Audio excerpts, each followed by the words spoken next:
नमस्कार, the nation news पर आपका स्वागत है। मैं हूं आपके साथ ऋषभ पाठक। आइए देखते हैं आज की कुछ खास खबर। आत्महत्या नहीं हत्या हुई है, सेवानिवृत्त जज की।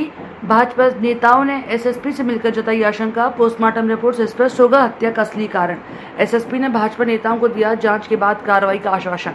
मेरठ की जुनैल कोर्ट से सेवानिवृत्त जज रवि मल्होत्रा की मौत के मामले को लेकर कैंट विधायक अमित अग्रवाल, मेयर हरिकांत अहलूवालिया, महानगर अध्यक्ष सूरज जैन, ऋतुराज, एसएसपी विपिन टाडे से मिले। भाजपा नेताओं ने कहा कि मधुबन कॉलोनी में रहने वाले थे जज रवि मल्होत्रा अचानक लापता हो गए, जिसका शव सोमवार दोपहर धौलाना थाना क्षेत्र के गांव देहरा गंगनगर स्थित झाल मटका मिला। शव की हालत सड़ी हुई थी, जिसके शव कुछ घाव के निशान नजर आ रहे थे। हाथ में रस्सी भी बंधी थी, जिसे देखकर कहा जा सकता है कि रिटायर्ड जज की हत्या की गई है। भाजपा नेताओं की बात सुनने के बाद एसएसपी विपिन टाडा ने इस मामले की उचित जांच करवाने की बात कही। दरअसल 27 जून को जज रवि मल्होत्रा घर से निकले थे, लेकिन वापस नहीं लौटे।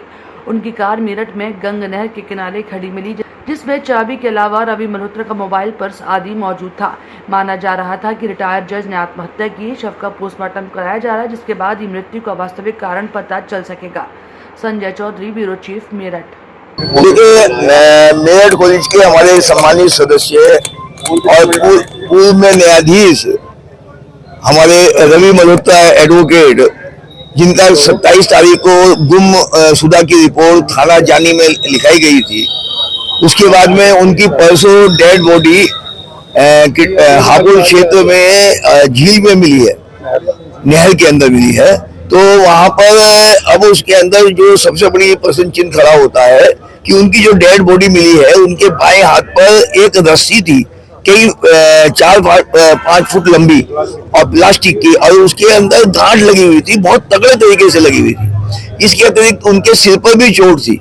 तो ये जो दोनों चीजें हैं कि भाई कोई सुसाइड या मर्डर, पर सुसाइड कोई करेगा तो अपने हाथ में रस्सी क्यों बांधेगा? रस्सी नहीं बांधेगा, उसके सिर पे चोट कहाँ से आ जाएगी? उसके अलावा उसकी जो बॉडी मिली है वो नॉर्मल वे में नहीं मिली, वो उकड़ू हिसाब से मिली है, एक हाथ सीधा मिला। तो वो सब इंगित करती हैं कि कहीं ना कहीं उसके साथ अनहोनी हुई है, किसी ने उनका मर्डर किया हो सकता है। तो इसी को लेकर आज यहाँ पर मेरठ कॉलेज की प्रबंध समिति के सभी सदस्य, हमारे कैंट विधायक, हमारे महापौर, भाजपा के और मेरठ कॉलेज के सभी लोग यहाँ पर आए थे। राकेश पेट्रोल पंप वाले जी सब यहाँ पर आए थे, उनके परिवारजन के लोग भी साथ थे। तो सभी ने अपनी आशंका बताई है। तो कप्तान साहब ने, एसएसपी साहब ने कहा कि भाई आप इसको हमें एक एप्लीकेशन बना के दे दें, तो हम इसको 302 में कन्वर्ट कर देंगे और उसके बाद में अपनी जांच को हम तेज कर देंगे। निश्चित रूप से उन्होंने वायदा किया है कि अगर ये मर्डर है तो निश्चित रूप से हम इसे सुलझाएंगे। ये बाल जज रवि मल्होत्रा जी, उनका जो शव मिला है नहर में डासना में, उस मामले में मिले हैं। ये आशंका ये है हम लोगों को कि उनकी हत्या की गई। जो बॉडी मिली है उसमें सिर में चोट है, खून के धब्बे हैं बॉडी पर, और हाथ में रस्सी भी बंधी है। तो कोई व्यक्ति अगर आत्महत्या करेगा तो रस्सी तो नहीं बांधेगा अपने आप। तो वो सब इस बात इंगित कर रही है शोर कि हत्या की गई है। गुमशुदगी की रिपोर्ट थाना जानी में दर्ज है, तो उसको हत्या में दर्ज की जाए, इस बात को लेकर हम मिले थे। और उसकी पूरी जांच हो, सीसीटीवी कैमरा और फॉरेंसिक जांच हो गए, ये निष्कर्ष निकलना जरूरी है। परिवार को पता तो लगे कि उनके संग क्या हादसा हुआ।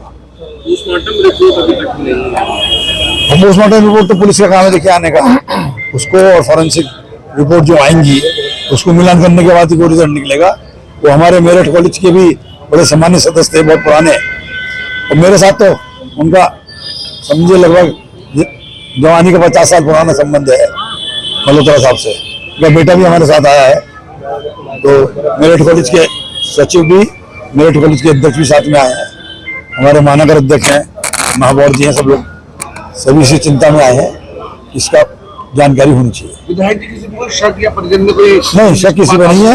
वो इतने शांत स्वभाव के थे, उनसे कोई झगड़ा, कोई रगड़ा किसी का किसी तरह नहीं था। वो बोलते भी कम थे और बहुत शांत स्वभाव के थे।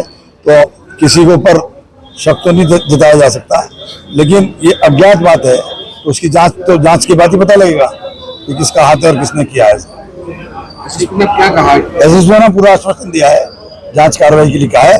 एक एप्लीकेशन के आधार पर मुकदमा दर्ज किया जाएगा 302 का, और उसके तहत कार्रवाई होगी। हम छोटी बड़ी खबरों को जानने के लिए जुड़े रहिए द नेशन न्यूज पर, हरदम आपके साथ।